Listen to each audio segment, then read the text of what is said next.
Lok Sabha seat यानी बुंदेलखंड की सबसे चर्चित कही जाने वाली सीट है, क्योंकि यहाँ पर कई दिग्गज चुनावी मैदान में रह चुके हैं और जीत हासिल की है।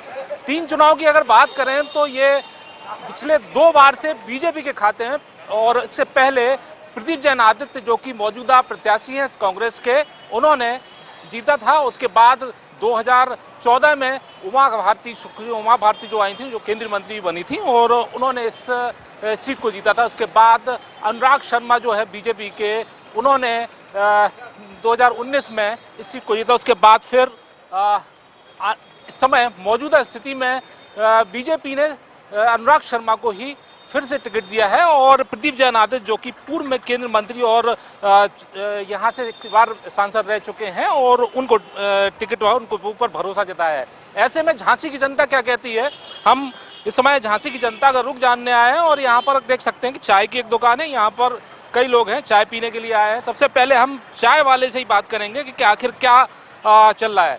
बताओ क्या चल रहा है इस समय। बीजेपी आएगी। बीजेपी आएगी, तो यहाँ चाय पे जब कई लोग आते होंगे चाय पीने, तो क्या चर्चा होती है?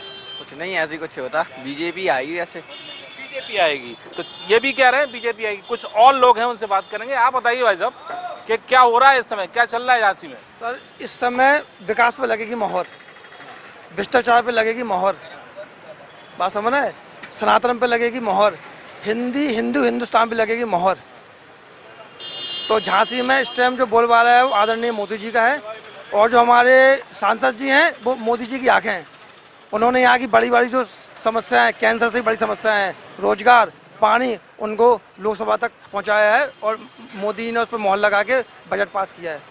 आने वाले समय में रोजगार भरपूर होगा बुंदेलखंड में, पानी की समस्या से मुक्ति है, भ्रष्टाचार खत्म है, व्यापारियों से जो क्या लगता है इस बार क्या फिर से रिपीट बीजेपी आएगी क्या? बिल्कुल निश्चित तौर पर बीजेपी आएगी, क्योंकि उसका सबसे बड़ा कारण है विकास।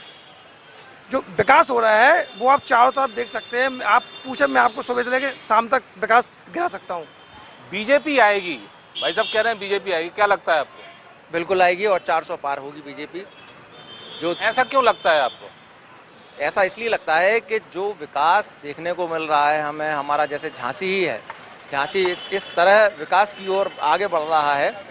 जैसे एक स्ट्रक्चर जो तैयार हुआ है, वो स्ट्रक्चर दिखने का समय भी आगा, अगली पंचवर्षीय में वो स्ट्रक्चर, वो सुंदर एक मकान भी दिखने वाला है, जो हमारी पीढ़ी को दिखेगा। जैसे झांसी पहले 10 किलोमीटर के एरिया में पूरा आ जाता था, आज हमारा झांसी पिछले 10 वर्षों में कम से कम 50 किलोमीटर के एरिया में फैल चुका है। सुंदर झांसी, स्वच्छ झांसी, और स्वच्छ भारत भी है। स्वच्छ भारत को देखते हुए हमें भारतीय जनता पार्टी पर वोट देना है। इस बार कांटे की टक्कर देखने को मिल सकती है। कुछ लोग और हैं, तो आप बताइए क्या लग रहा है इस बार क्या होने वाला है? इस बार 400 हार, सुपड़ा साफ, भाजपा जनता के दरबार से बाहर। गुजरात लॉबी गुजरात वापस जाएगी। जो उमा भारती जी ने कहा था कि ये मोदी विकास पुरुष नहीं विनाश पुरुष है, ये मोदी जी ने स्वयं सिद्ध करके दिखाया कि वो विकास पुरुष नहीं विनाश पुरुष हैं। जितनी भी ये उनकी सेना खड़ी है, जो उनकी सत्ता की मलाई खाने के चक्कर में उनकी जूतियां सीधी कर रही है, ये अपना तो भविष्य खराब करेंगे ही करेंगे, वर्तमान के साथ साथ अपनी आने वाली पीढ़ियों का भविष्य खराब करेंगे। इस बार क्या मुद्दे रहने वाले हों, किन मुद्दों को लेके इस बार वोटिंग होगी?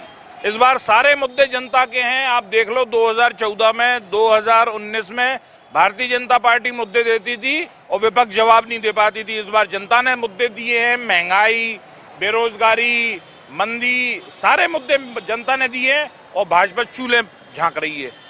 विकास नहीं हुआ है। विकास का तो भाई साहब ऐसा है कि वोट चाहिए भारतीय जनता पार्टी को वर्तमान में, और विकास होगा भविष्य में। आप क्या कहेंगे भाई? हम तो यही कहेंगे, भाजपा ही आएगी और भाजपा ही रहेगी आजीवन। इसलिए रहेगी, विकास भी हो रहा है, महिलाएं सुरक्षित है, खाने को मिल रहा है, राशन इतना मिल रहा है कि लोग बेच रहे हैं आज की डेट में। बता दीजिए कौन सा ही जनता है राशन बेच नहीं रही है? क्या नहीं मिला?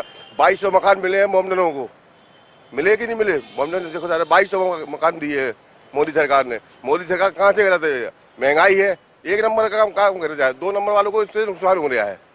झांसी में कितना विकास हुआ है बताइए? देखिए, विकास की गति जितनी तेज है, विकास कैसे हो रहा है, ये हमारे विरोधियों को भी पता है, विपक्षियों को भी पता है, लेकिन बेचारे बंधे ऐसे हैं, बोल नहीं सकते हैं।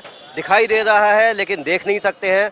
आंखों पे पट्टी बंधी हुई है, किस प्रकार अपनी वो पट्टी खोलें, किस प्रकार अपना पार्टी का पक्ष छोड़े, क्योंकि जो कर चुके हैं पहले के समय में ये लोग। अच्छा, ये बताइए 10 साल हो गए हैं, पिछली 2 पंचवर्षीय जो है वो बीजेपी के खाते में ये सीट गई है और सरकार भी बीजेपी की रही है, तो ऐसे में क्या विकास देखने को मिले हैं खासतौर पे? देखिए, क्या विकास नहीं देखने को मिले हैं, क्या आप देखना चाहते हैं वो आप बताइए।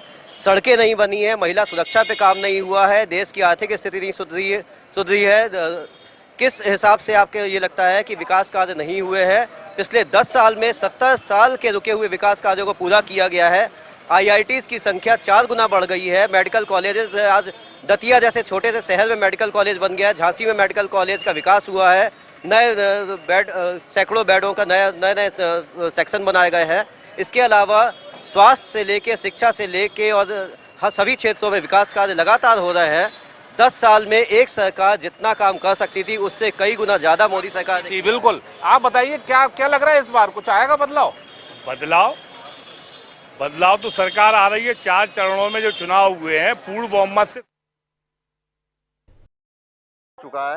5वें, 6वें और 7वें चरण का मतदान होना है। मिर्जापुर में 7वें चरण में 1 जून को मतदान किया जाएगा। 57 सीटों पे प्रदेश के वोट डाले जाएंगे 1 जून को। मिर्जापुर से हम जानेंगे कि मतदाताओं के मन में क्या चल रहा है, जनता क्या सोच रही है, किस तरीके से देख रही है चुनाव को और किस तरीके से लड़ाई। हमारे साथ बहुत से लोग यहाँ खड़े हैं। क्या नाम है आपका? बबलू मौर्य। हाँ बबलू, ये बताइए कि मिर्जापुर में क्या मुद्दे चल रहे हैं? महंगाई, बेरोजगारी, शिक्षा। क्या लगता है आपको? जो माननीय सांसद जी काम किए हैं, इनका विकास ना कामयाब रहा। ठीक है, तो इस बार बदलना है। और भी लोग हैं। क्या नाम है आपका? नाम न पूछिए, कामों के बारे में पूछिए उनके। क्या लगता है कि किस तरीके से काम है? काम तो कोई ठीक नहीं हुआ है, क्योंकि अगर काम नहीं ठीक होता रहने का, तो ये यहाँ की जनता जो बोल रही है महंगाई, बेरोजगारी और शिक्षा पेपर लीक के बारे में कोई एक काम नहीं हुआ है। और आज नौजवान केवल सड़कों पे घूम रहे हैं, काम की तलाश में है। आप देख लीजिए, हमको जात और धर्म में बांटा जा रहा है। और यही काम पिछले जब RSS और भाजपा की सरकार जब बनी थी तो सेम नरेंद्र मोदी जी का सरकार में ये हो रहा है। तो हम लोग लड़ने वाले नहीं हैं। हम लोग अपने शिक्षा, विकास, रोजगार और रोजी रोजगार की बात करने वाले, अपने बच्चों की भविष्य की बात करते हैं। और भी सुनो। क्या नाम है आपका? अभय यादव। अभय जी, क्या यहाँ पे चल रहा है, मुद्दे क्या है? मिर्जापुर की जनता इस बार बदलाव चाहती है और इस बार बदलाव जरूरी है और होगा। मुद्दे तो बहुत हैं, कोई मुद्दा इन्होंने पूरा किया ही नहीं, कोई काम पूरा नहीं किया है, कुछ किया ही नहीं है सरकार ने। इसलिए तो बेरोजगारी बहुत चरम सीमा पे है, महंगाई है और भ्रष्टाचार है और युवाओं को नौकरी नहीं मिल रही है। इससे युवा बहुत परेशान है। सांसद जी का तो कहना है कि हमने जो यहाँ विकास किया, शिक्षा है, सड़क है, पानी है, बिजली है, ठीक है, और केंद्र सरकार लगातार काम कर रही है। आवास से लेकर गैस तक की व्यवस्था की गई है। ऐसा कुछ भी देखने को नहीं मिल रहा है। अगर आपको दिखाई देता है तो आप। क्या नाम है आपका? विजय मौर्य। विजय, क्या लगता है इस बार क्या मुद्दे हैं मिर्जापुर? मुद्दे बहुत है साहब। मुद्दे की बातें मत करें। माननीय सांसद जो 2014 में आई थी तो उन्होंने वादा किया था कि हर गांव को हम डेवलपमेंट करेंगे। गांव, शहर, नगर तो छोड़िए, वो गांव के जो जहाँ से वोट उनको ज्यादा मिलते हैं उनको कभी पूरा किया नहीं। और मैं 2 पंक्ति में उनको सुनाना, भौरा जब भी डुबाता है लहरा दे के मारता है, और सुनो मछलियाँ मतलब हम सब चारा दे के मारते हैं। और ये कहते हैं गलत फहमी है कि अच्छे दिन आएंगे, ये धर्म का सहारा लेकर हम लोग को मारते हैं। तो बस इतना हम कहेंगे। और भी लोग हैं। क्या नाम है आपका? हमारा नाम राजकुमार यादव।